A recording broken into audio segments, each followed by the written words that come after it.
Good day to be indigenous. Get up, stand up. They are going to become more brutal. Cody Cup, hitting cut again. Because all the hippies were trying to be Indians anyway. They're going to become more repressive because it's a matter of dollars and their illusionary concepts of power. Hey, Victor. We must live in balance with the earth. And also with recent happenings at Wounded Knee. I am awake. Welcome to Native Roots Radio presents I'm Awake, and I'm your host, Wakanja Hade, which means distant thunder. Hey, Cudagy to all my friends and relatives in four directions. You are listening to Native Roots Radio presents I'm Awake, and I'm your host, Robert Pilot. We discuss local, national, Native news and events. And as you know, Haley, Native issues are human issues, and human issues are Native issues. Yes, you are right, Daga. This portion of the show is supported by JS Bean Factory off Randolph Avenue in St. Paul. Only the good stuff keeps us awake. Hey, we have a privilege not only to be here in Minnesota and then also part of the Civic Media Network out there in Wisconsin. And I feel blessed that we get a weekly update from the governor of Wisconsin, Haley. And so why don't we take a quick listen before we get to our guest. Hey there, Native Roots Radio. Governor Tony Evers here with my weekly update. Here in Wisconsin, we're fortunate to have all four seasons, each one more beautiful than the last. So it's no wonder why we've seen back-to-back record-breaking years for Wisconsin tourism. And fall is one of the best times of year to get out and explore. Whether it's hiking at one of our beautiful state parks to see the fall colors, tailgating at Lambeau, strolling a local harvest festival, or visiting a pumpkin patch, apple orchard, or corn maze at one of our local family-owned farms, there's no shortage of ways to enjoy fall in Wisconsin. The fall tourism season is also an important economic engine for our state, especially for agricultural tourism, providing income for family farms and small businesses during the off-season and generating millions of dollars for our tourism industry. And this year, we're excited to have even more to offer at 4 NFL draft-themed corn mazes that celebrate our rich agricultural history and our excitement as we gear up to host the 2025 NFL Draft. Here in Wisconsin, farming and football are part of our DNA, and we wear our title of America's Dairyland and our cheeseheads with pride. So we're encouraging everyone to get out there this fall to check out these corn mazes and all the amazing opportunities we have for agriculture tourism in the state. You can also check out Travel Wisconsin's annual Fall Color Report online to track the fall colors and plan your next adventure. So have fun. Get out there and support our local farmers and producers this fall, and take care, folks. Thank you. Back to you, Robert, and Native Roots Radio.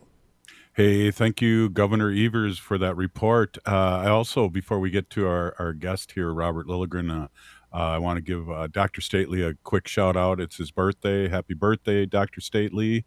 Yeah. And yeah, definitely. I should hit the applause button here.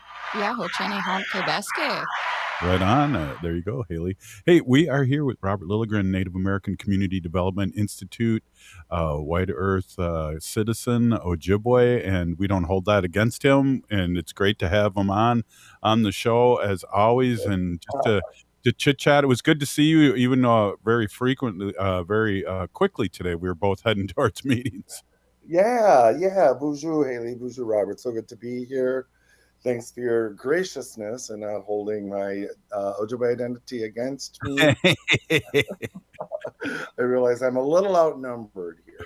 Just today. But, yeah, it was good to see you in Crossing today. Of course, it was Native American Community Development Institute, or NACD's, Four Sisters Farmers Market Day. And it was a great day for the market. So good to see you there. Yeah, a lot of people. And we had a Ho-Chunk doing a food thing and showing us how to pickle stuff, and I like the watermelon pickle the best.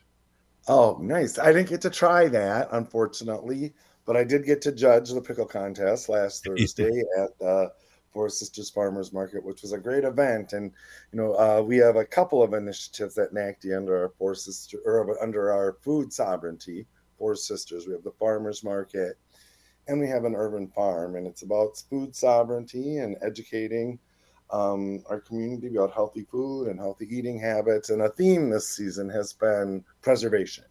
So there's been a whole schedule of preservation classes and trainings at the market, which I just think is such a great thing. And also, the market is spearheaded by a ho-chunk. Ho-wa. Right. Destiny Oh. Jones, our market manager, and she just does a great job. And she has really grown the market and scope, and now we're kind of too big, right, for our little tiny parking lot. So it's a good problem to have, but we're trying to figure out how to be able to continue expanding the market to increase food access in our community and to give entrepreneurs and vendors space.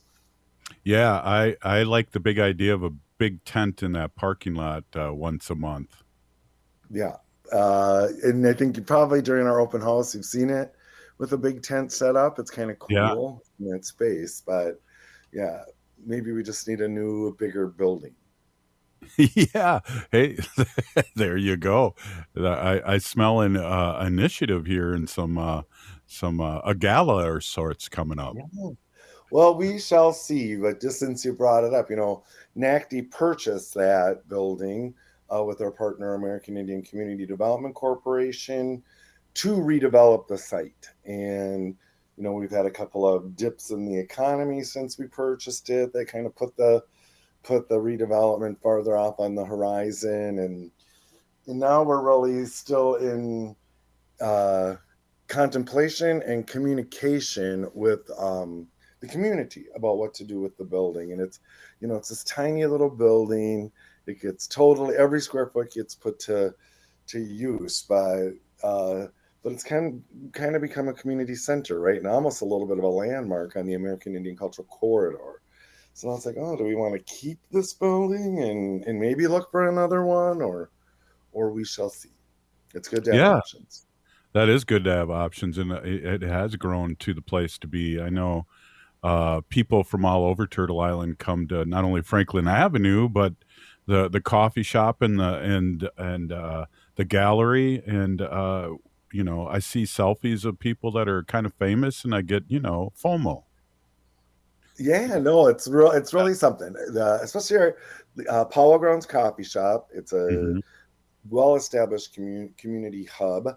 It's so great. Our offices are right off the coffee shop, and I got to tell you guys how often I'll be sitting in the office and think, oh, I really need to talk to this person in the community, and look out in the coffee shop. There they are, right? Yeah. So it's just it's such a benefit. And then our little gallery, so high profile. This last week, we hosted last Friday visitors from a national association of Native elected state legislators. So they're from all across Turtle Island and Hawaii as well, but they came to our gallery. Senator Mary Kunesh from Minnesota, a Native sister, was the host. She connected us, but it was just wonderful to talk about the work of NACD and the work of the community here to this national audience. Yeah, part of your work and others' work in the community, really, when I'm out and about on my other job, Robert, I'm really proud to talk about what happens here in Minneapolis and St. Paul in surrounding areas, and how the nations are get along with each other and support each other. And that's something fairly new and really exciting, and you're a big part of that. Oh, that's very kind. And I love that you brought that up, Robert. And we've been very deliberate here to kind of shed the yoke of colonization that wants Native people and Native organizations, tribes for that matter, to view each other as enemies and competitors for resources and competitors for service populations. And we've put effort into being collaborative. That's one of the things I talk to these state legislators about. Absolutely. Hey, we're here with Robert Lilligren, and we're going to take a quick break here. This is Native Roots Radio presents I'm Awake.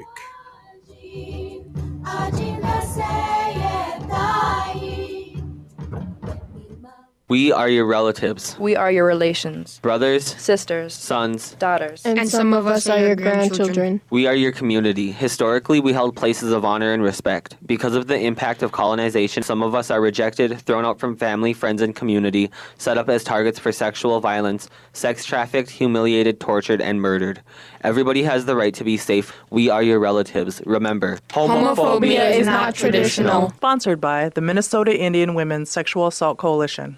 The Met Council is the governing planning agency for the Twin Cities metro region. One of our biggest responsibilities is to create a long-range plan every decade that imagines the best future for all of us. We need your help. We want to know your thoughts on the latest plan. We're calling it Imagine 2050. We'll use it as a guide to shape public policy and drive growth over the next 30 years.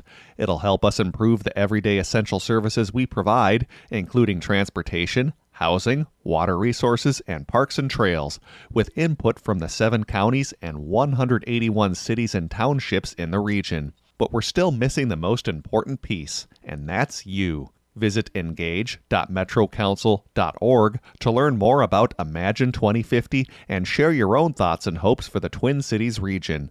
Let's imagine a better, brighter future together. engage.metrocouncil.org. That's engage.metrocouncil.org. The city of Minneapolis is now on Native Roots Radio with Minneapolis AIR. AIR stands for American Indian Relations. Guest host Christine McDonald talks to people about important things affecting the city's Native communities. Minneapolis AIR dives into topics like public safety, public health, elections, and so much more. Tune in to Minneapolis AIR on Native Roots Radio from 5 to 6 p.m. on the second Wednesday of every month, right here on AM 950. Hi, I'm Jane Fonda, and you're listening to Native Roots Radio. And we're back to Native Roots Radio presents I'm Awake, and this is Robert Pilot. This portion of the show is supported by Native American Community Development Institute, or NACD, in Minneapolis. Hey, we're here with our friend Robert Lilligren. And Robert, before we get down and dirty here with politics, let's talk a little bit. I'd love to talk a little bit about Met Council. And I don't know if you heard that last spot. I did. I was kind of surprised. I'm glad to see they're spreading the love at Met Council. Right. Well, and talk about the project. It's exciting, and I know a little bit about it, but you're one of the people that are making things happen in here in the 7-county area. Well, as are you. So, but it was really good to hear. So the Metropolitan Council is our regional governance body. It's a 16-member body plus a chair appointed by the governor, by our Governor Walz, to manage the region. The big things that we run: the transit system, wastewater system, fund and plan for parks and open spaces and housing. And we are the planning agency for the region. So as you heard in that PSA, every 10 years we do our 20-year plan. So right now we're planning our 2050 comprehensive plan. As you heard, it's branded Imagine 2050. So the committee that I chair at Met Council, Community Development Committee, is the hub of the planning efforts across the enterprise. So I've been buried in 2050 for maybe the last 6-9 months. So it's good to hear it being kind of taken out in the public. And I think, Robert, what you're talking about is the efforts that we've done at the Met Council to center Native voices and Native priorities and Native perspectives in our regional planning. And Robert Pilot was the Ho-Chunk representative on our advisory council, our American Indian Advisory Council. Great work to the whole council. So we had a Ho-Chunk rep, an Ojibwe rep, but then predominantly it was Dakota and Lakota people. That's whose land we're on. And you guys knocked it out of the park. Your report and your recommendations were so thoughtful and so thorough that they've been incredibly well received within the policymakers and the senior leadership of the Metropolitan Council. We're already attaching them not just to the 2050 plan, but to 2025 budgets and initiatives. And our commitment, my commitment, is that we will be able to show not just the community, but the incredibly high caliber people who are on the advisory committee, that we heard you and we are taking action. That was the first thing this group told us. We don't want acknowledgement. We want commitments and action. So that is what you will see. It's exciting being part of that. And before we get into politics, there was just one. I think we talked about this before, but during our meetings, they'd bring different parts of of the, I don't want to say government, but parts of the Met Council in. And I had no idea that they had so much to do with sewage, and we were talking about that in the presentation. I mean, all these presentations blew my mind about what the Met Council does, but also talking about there was 3 fish alive in the 1930s, between St. Paul and Minneapolis. And then they kind of said, well, when they counted that third fish, it really was 2 because the third one died. And that's how bad the raw sewage was back then. And heck, I'll swim in the Mississippi now before Badote. Yeah, Met Council has done great work. The city of Minneapolis as well. Water is actually cleaner when it leaves the city of Minneapolis than when it enters it. So, so the massive regional wastewater system is under Met Council's control. It's a fee for service, so it doesn't take any sort of taxpayer dollars. It's one of the best run sewage treatment systems in the country, and it's kind of an untold story. I guess people just don't like to talk about effluence, but it's a fact of life. Yeah, it was interesting, and it's very interesting, and it's we're blessed to have Allison working with the Met Council. That's got all these really big leaders involved with the Met Council now from the Native community, and I feel blessed just to be on those coattails. Yeah, no, you're an integral part. And Allison Wakow is our Native Relations and Tribal Relations staffer, brought on specifically to do this work. She's incredible, just incredible at the work, but the group was really incredible. And one of the things, and I brought this up in different forums recently, and the Met Council members and senior leadership have embraced this work, and they understand the importance of it, and they understand the importance of action and commitment. And I was so used when we first started presenting this work to Met Council and committees. I had all my arguments written down that I always have to kind of push forward in a conversation like this. And my council colleagues were jumping in and saying, well, what about this? And pushing one of my points, or we should try this, or we should do this. And I was just, I just say to them, I go, look, you guys got to realize I'm used to being the only one saying these things in the room, and so it's a different day. And I think there's an acknowledgement that it is a different day. So how do we leverage this? How do we leverage this for progress for the community? It's funny, the 6 or 7 years you've been on the show, Robert, I think we have been talking about this change in slowly but surely, from you not knowing the Indian kids that you went to high school with that appeared to now that we're loud and proud and we're getting our, the seat at the table.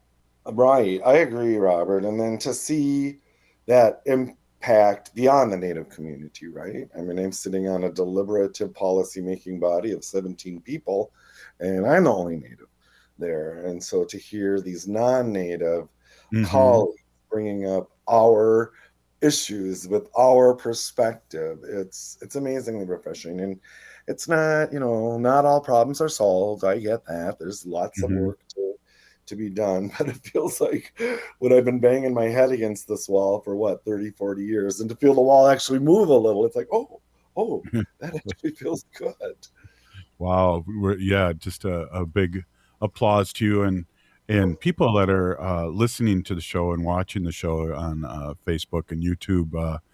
Robert's the real deal, and I get to go down to a Native American Community Development Institute and see everybody in action. So it's fun. It's a family. It's welcoming, and there's a lot of work getting done. Yep, everyone, welcome to stop down, visit Powwow Grounds Coffee Shop, visit All My Relations Arts Gallery, visit the American Indian Culture Corridor. see our Yeah. gorgeous, newly remodeled Indian Center. It's amazing. All right. Well, we got like 4 minutes here. Let's Okay. talk about the what's happening here. I know our friends in Wisconsin that listen to the show. You only need 3 people in each district to put this over in a good way, and so every vote counts. And we know that here in Minnesota and all over Turtle Island. Yep, and those numbers, those 3 votes per district, 5 votes per district, those are consistent in a lot of states. So that means people listening, Native community members, friends, allies, bring 2 people with you to the polls, right? And you're amplifying your vote. NACD has a project called Make Voting a Tradition, and it's a year-round, multi-generational engagement effort, but of course around elections. It's about getting people registered, getting people to vote. That's our primary focus. And we're part of what's a 5-state strategy, where there are 5 states where the Native votes are enough to swing the statewide election. And so we're working in collaboration with several other states nationally. In 2020, we were part of then a 7-state strategy, the same approach, and 2 of the states actually flipped because of the Native vote. Yes. Arizona and I think it was Michigan, but don't quote me on Yes. that. But Arizona, I think it was. That's amazing. So, we're not huge in numbers, but we're a critical part of the electorate. We're a swing electorate, and that's power, right? That's building political power that we can exercise. Yeah, great work. And so what we got a couple minutes here. It was interesting watching the debate and listening to the debate and hearing a lot of non-answers, Harvard kind of mumbo jumbo lawyer stuff, and then Walz coming off as the person that he is. Right. I thought he came off as very genuine. Vance was lying. I mean, just outright lying. Trump saved Obamacare and things like that. And then they dig in. I just thought it was interesting that they dig into some bombastic exaggerations that Waltz made 10 or more years ago and had to drill into those like somehow he's a dishonest guy. And you have this other guy just lying every other sentence, It's like, okay, this doesn't feel quite balanced or equitable, but yeah. I've been known to be a 10-frame bowler, get those last 3 strikes there and pull off a good game. And I think Walz did when he mentioned, was the election real or not? And he wouldn't answer it. Right. Well, he has answered. No, he was on a conservative blog or podcast, I think. And he said, did Trump win the election? Yes. J.D. Vance said straight up, yes, he won the 2020 election. So, I mean, what do you even do with that, right? If someone can't even base themselves in fact and reality. Well, my problem is when I came back from New York, we only got a minute left. My problem was that I have a cab driver telling me that what has Harris done? And I'm going, Harris was the vice president. You're getting really confused. Right. Well, and she was a tiebreaker in the Senate, right? So I'm surprised they don't lift that up more. Because of her, we have better laws in this country. Absolutely. Hey, Robert, thank you. I know you're a little under the weather there, and I really appreciate you coming on. It's great. Always great seeing you and talking to you on Native Roots Radio. Great to see you. Thanks. All right. Hey, what do we got up next, Haley? Okay, we're going to talk to Rachel Carr-Shunk from StrongHearts Native Helpline. We'll be right back. Ho-wah.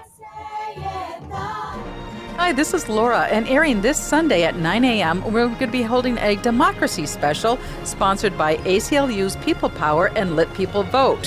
What is the role of dirty tricks in U.S. elections, and what can we learn from American history? Joining us will be Joseph Cummings, author of Anything for a Vote, Dirty Tricks and Cheap Shots, and October Surprises in U.S. Elections. Tune in this Sunday at 9 a.m., and we'll be listening to an ACLU People Power and Let People Vote special. Minnesota has the only original wolf population in the continental United States. And 80% of Minnesotans believe the wolf should be protected. Howling for Wolves is asking Minnesotans to respect our true wildlife manager, the wolf. Their survival is critical to our ecosystems, our communities, and even our economy. As highly intelligent animals with strong social bonds, Minnesota wolves deserve to be protected and admired. Learn more at howlingforwolves.org. Let's live and let howl. J&S Bean Factory is a native-owned, community-supported, cozy, artsy coffee shop which offers roasted on-site beans, live music, and baked goods. Relax in the beautiful outside patio. City Pages writes, voted top 10 coffee shops. Tucked into a quiet corner of St. Paul's Highland Park neighborhood, this coffee shop roasts beans on-site from the best coffee-growing countries in the world. Located at 1518 Randolph Avenue, St. Paul. The good stuff. Every day, our people suffer at the hand of domestic and sexual violence. But you are sacred and deserve to be safe in your own home. StrongHearts Native Helpline is here to help. Native-centered, empowerment-based, trauma-informed advocates offer safety, sovereignty, and support. Call or text 844-7NATIVE. To chat online, visit www.strongheartshelpline.org. Reach out today. The Met Council is the governing planning agency for the Twin Cities metro region. One of our biggest responsibilities is to create a long-range plan every decade that imagines the best future for all of us. We need your help. We want to know your thoughts on the latest plan. We're calling it Imagine 2050. We'll use it as a guide to shape public policy and drive growth over the next 30 years. It'll help us improve the everyday essential services we provide, including transportation, housing, water resources, and parks and trails, with input from the 7 counties and 181 cities and townships in the region. But we're still missing the most important piece, and that's you. Visit engage.metrocouncil.org to learn more about Imagine 2050 and share your own thoughts and hopes for the Twin Cities region. Let's imagine a better, brighter future together. engage.metrocouncil.org. That's engage.metrocouncil.org. Every day, our people suffer at the hand of domestic and sexual violence. But you are sacred and deserve to be safe in your own home. StrongHearts Native Helpline is here to help. Native-centered, empowerment-based, trauma-informed advocates offer safety, sovereignty, and support. Call or text 844-7NATIVE. To chat online, visit www.strongheartshelpline.org. Reach out today. With a look at your AM 950 weather, I'm Patrick Lilia. Overnight clearing skies with a low of 42, then Friday sunshine with a high of 68. Take your home cooking up a notch with the locally owned Vinaigrette and their fantastic selection of oils and vinegars. You can taste test from their wide selection and then they'll bottle it for you right on the spot. Vinaigrette is at 50th and Xerxes in South Minneapolis. Visit their website at vinaigrettemn.com.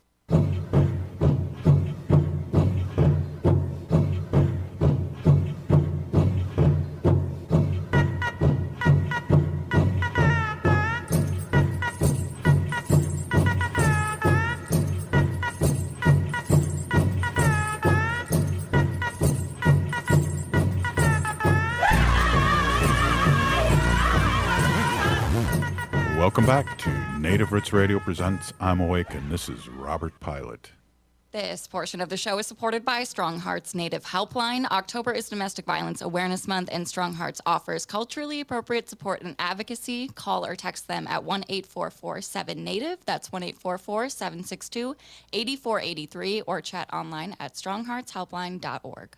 Hey, as Haley just said, we're in the beginning of Domestic Violence Awareness Month, and we'll be talking with StrongHearts Deputy Executive Officer Rachel Carr-Shunk. And Rachel is a tribal citizen of Sault Ste. Marie tribe and Chippewa Indians, and has more than a decade of experience working in the field of gender-based violence within Indian country, and has been working to support the services department for StrongHearts, which has been operated for more than seven years. I want to just say hello and welcome back, Rachel.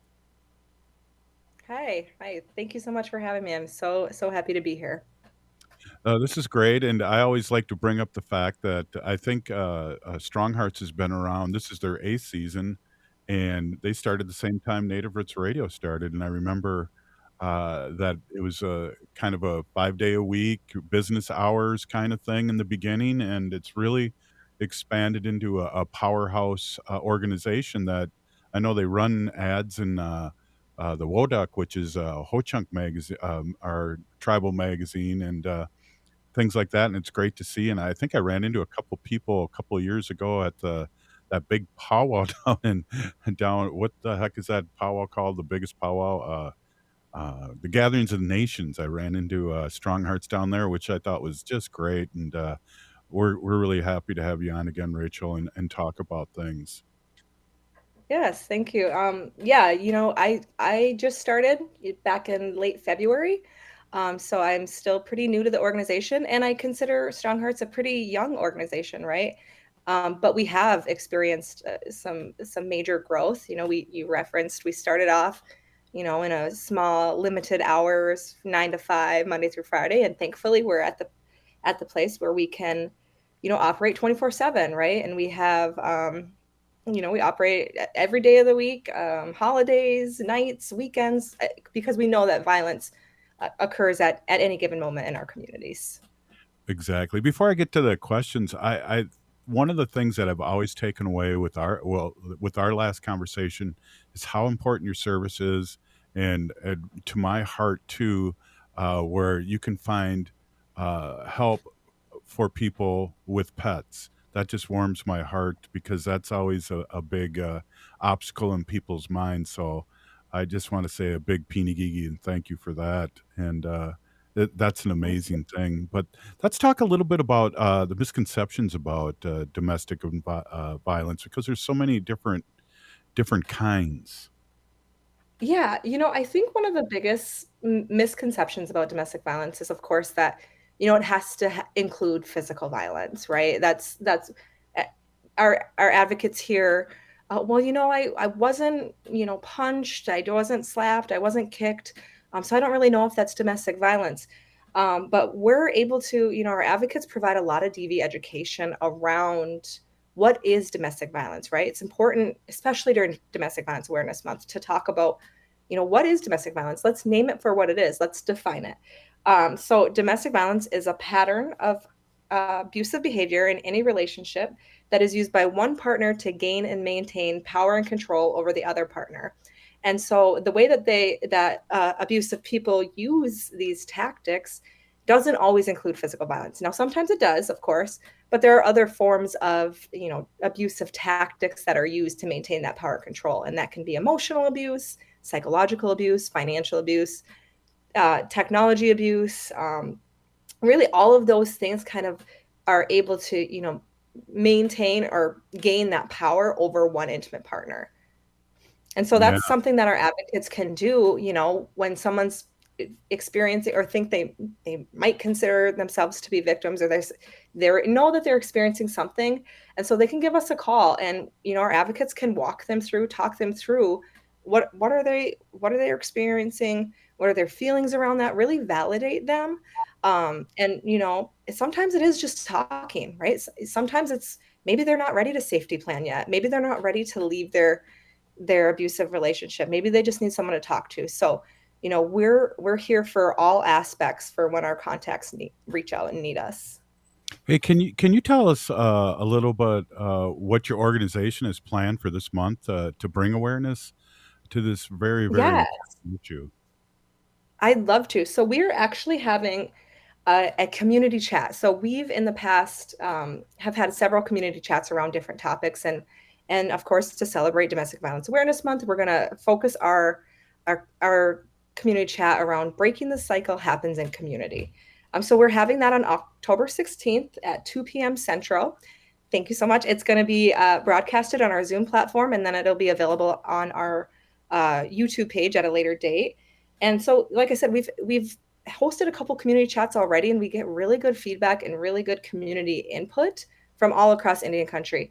And so for this particular community chat, like I said, we're going to we're going to talk about domestic violence. We're going to talk about some of those misconceptions.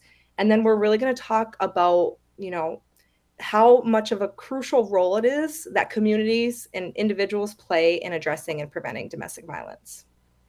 Yeah, and so actually, you can also go on our website. We have a link on our website on our homepage. If you scroll down just a little bit, it's under DVAM Community Chat, and you can register there as well. Yeah, that's awesome. You mentioned your campaign and the Breaking the Cycle happens in the community. Can you tell us more about that? Yeah, so I mean, I think there's so many ways that, what we mean by that. And I think one of the first things is, of course, like having conversations like this, right? Raising awareness around what is domestic violence. We really need to like name it for what it is. And then, understand how frequently our relatives are impacted by it. As Native Americans, we face some of the highest rates of domestic violence and intimate partner violence. 80 It's like more than 4 in 5 Native Americans will experience intimate partner violence in their lifetime, like 84%. That's astounding. So that's something that, we raise and we want more and more people to talk about. And then we have to consider ways that we can help victim survivors who are going through it, right? So I'm really excited for the community chat because we're going to actually go into some actionable steps that people as community members, as individuals can take to be that support system to someone who's experiencing domestic violence.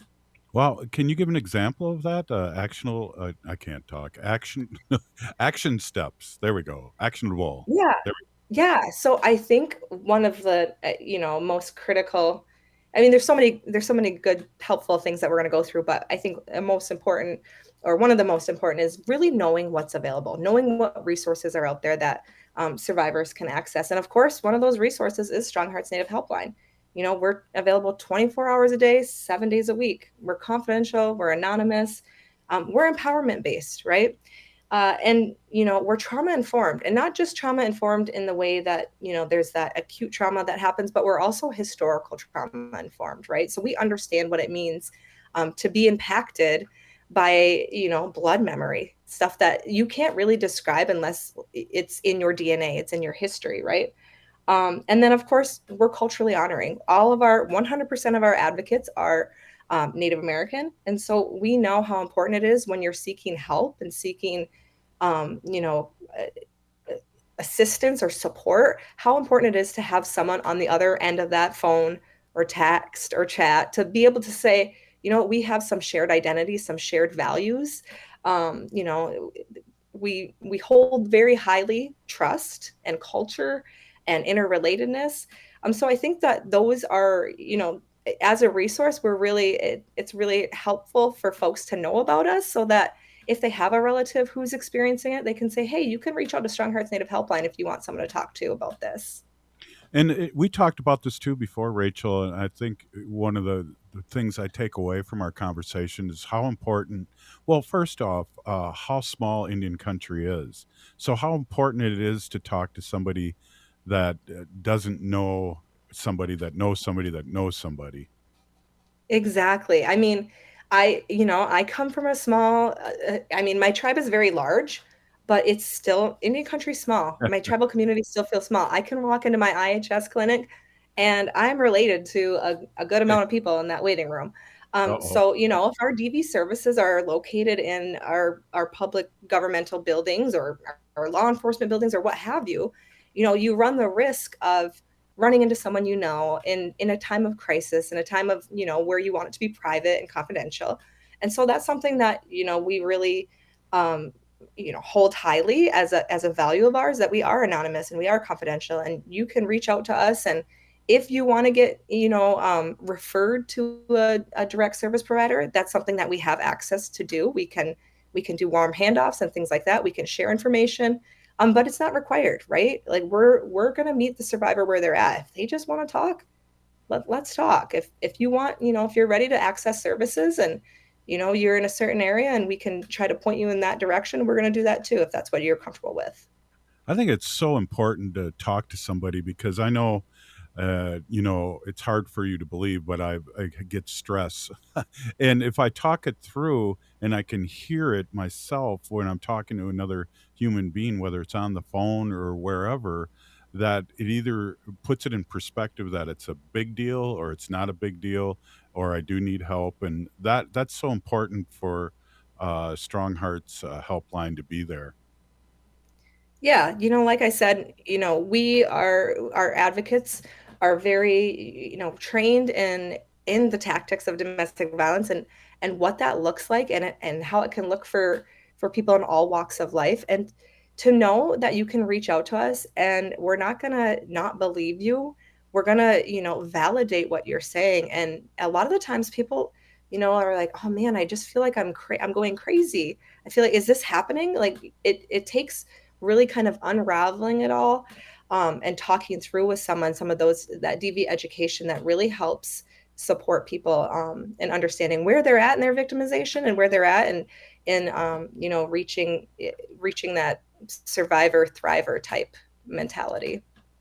Well, and seeing that we're on the radio, Haley, I wondered, we're going to take a quick break here. If you can just pop out the helpline again and the number, and people can jot it down or pull over and jot it down or write it down. I wonder if you could do that while we're about to take a break.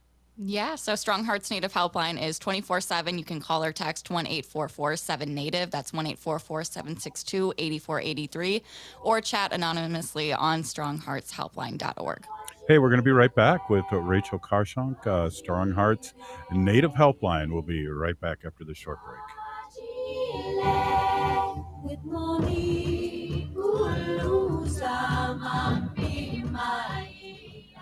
The city of Minneapolis is now on Native Roots Radio with Minneapolis AIR. AIR stands for American Indian Relations. Guest host Christine McDonald talks to people about important things affecting the city's Native communities. Minneapolis AIR dives into topics like public safety, public health, elections, and so much more. Tune in to Minneapolis AIR on Native Roots Radio from 5 to 6 p.m. on the second Wednesday of every month, right here on AM 950. J&S Bean Factory is a Native-owned, community-supported, cozy, artsy coffee shop which offers roasted on-site beans, live music, and baked goods. Relax in the beautiful outside patio. City Pages writes, voted top 10 coffee shops. Tucked into a quiet corner of St. Paul's Highland Park neighborhood, this coffee shop roasts beans on-site from the best coffee-growing countries in the world. Located at 1518 Randolph Avenue, St. Paul. The good stuff. Discover the emotional depth and vivid storytelling of Jay White's Arikara Proper at All My Relations Arts in Minneapolis. This solo exhibition celebrates Arikara culture through the lens of an urban Indian perspective. Experience themes of empowerment, depictions of Native women, stars, and star quilts within White's vibrant acrylic paintings. Arikara Proper is showing now through October 5th at All My Relations Arts in Minneapolis. Get inspired by Jay White's powerful storytelling on canvas. Details at allmyrelationsarts.org.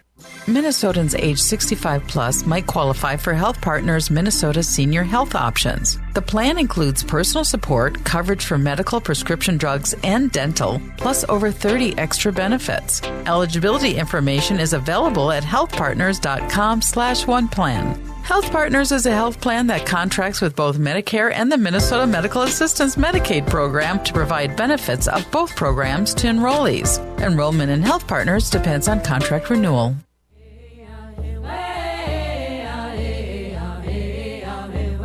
Hi, this is Governor Walz. Thank you for listening to Native Roots Radio. And we're back to Native Roots Radio presents I'm Awake, and this is Robert Pilot. This portion of the show is supported by Howling for Wolves, protecting wolves for future generations.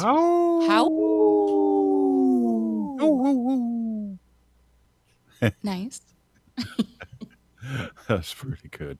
Hey, we are back here, and we are with Rachel Carr-Shunk, StrongHearts Native Helpline Deputy Executive Officer, and it's been it's always great to celebrate your organization and come on here and talk about real things and in a real way. So I was wondering, is there anything else you want to cover in our interview before we get going here? This is a shorter segment, and I want to make sure that you have opportunity to speak your truth and StrongHearts Native Helpline's truth. Yeah. So, it's we want to remind everyone that, if you're not ready right now to call, text, or chat, you're not ready to talk about your own experience with violence, or maybe, you have a relative and they don't feel like they're ready to talk or reach out, you can still, check out our website, check out our social media. We have a lot of great, articles and resources available online to support survivors, even if they're not at that point where they want to chat and talk through some of their victimization. Another thing is that, we do a lot of education around not just domestic violence or our services, but other things that impact victimization in Indian country. So we talk about jurisdiction, we talk about historical trauma. A lot of times we can come out to communities and provide presentations. We can do virtual presentations, interviews like this, conversations like this. Reach out to us, check out our website. You can, there's ways to contact us that's not through the line if you're not, at that point where you want to do that. And so, like I said, reach out to us, follow us on social media, share our stuff. Talking about domestic violence, we need to normalize it because it is so pervasive in our communities. Yeah, absolutely. And what great work StrongHearts does, and the communities that help our victims. And that was a staggering percentage that you brought up with us, Native people. What was 84.5% of us have had. And the reality is I think that's probably small. I think that's in my experience, I don't know a Native person or family that hasn't experienced violence in the home in some way. So, the reality is that it has such significant impacts in our communities, in our families, and to us as individuals, right? And so having organizations like StrongHearts Native Helpline, having organizations that are, culturally honoring and responsive to our victimization, I think is so important. It's something that we continue to have to, uplift and really elevate so that we can get to a point where we can eradicate this violence. And be in a place of healing and culture and community support for one another. Yeah, I believe StrongHearts is a cycle breaker, and in helping curate that and helping our community. That it's just amazing work, and every year that we talk, it's just I get emotional because it's great work, and you're still here, and you're still helping people, and that's huge. That's huge for our community, but also it shows the integrity that your organization has. Yes, I know that we've experienced a lot of great growth. We've gone from that limited hours to full 24/7, but there's still so much work to do, and we recognize that. So, we're always looking for ways that we can continue to spread the message, share information about our services. And also, we have a database. We have a Native provider database so that when callers or contacts call us and, they are ready to seek shelter or seek legal advocacy, we can try to point them in the right direction for that if that's what they want. So, we have we have that awareness and DV education piece, but we also have, actual direct resources to be able to support folks when they are ready to leave, because it's a difficult transition to make. Experiencing violence, it's not easy. This is not an easy thing to escape and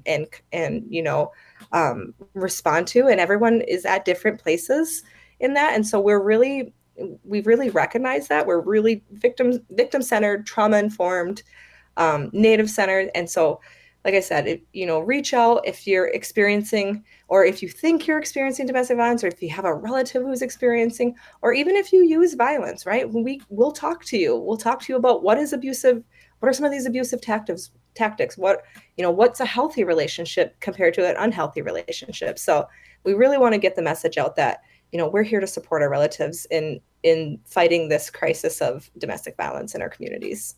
Well, and to amplify what you said earlier too, it comes in so many different forms, and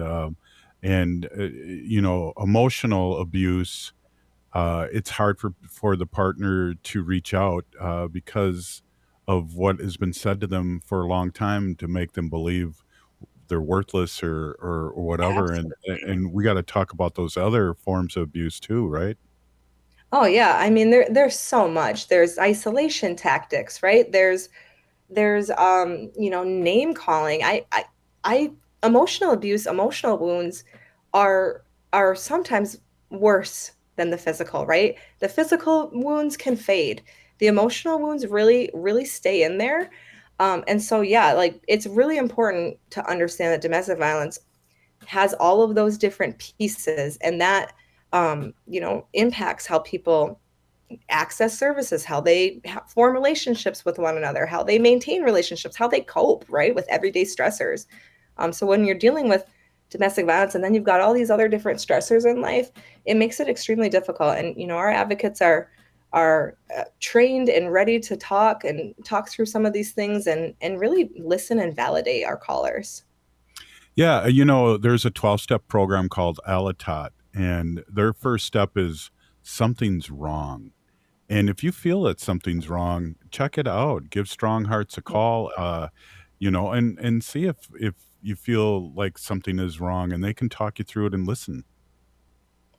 Yeah, right. I mean, that's really it. We make that contact, or we respond to that contact, and we really let the survivor kind of, tell us where they want to go. Do they just want to talk? Do they just want to explain their situation and maybe feel like, they're not alone in this situation? Do they want to have help with safety planning? We can do that as well. Do they want to direct connect to a legal advocate somewhere in their community or, close to their community? We can do all of those things, but really I think the most important factor is letting the victim survivor kind of drive that bus and kind of take some of that power back for themselves.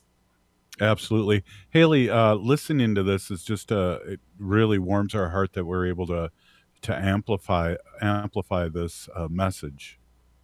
Absolutely. I think we just have about a little over a minute left.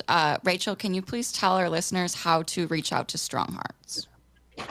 Yes, let me pull up because I don't know it. It's crazy that I should know this by heart, but you can call or text us 24 hours a day, 7 days a week at 1-844-7-NATIVE.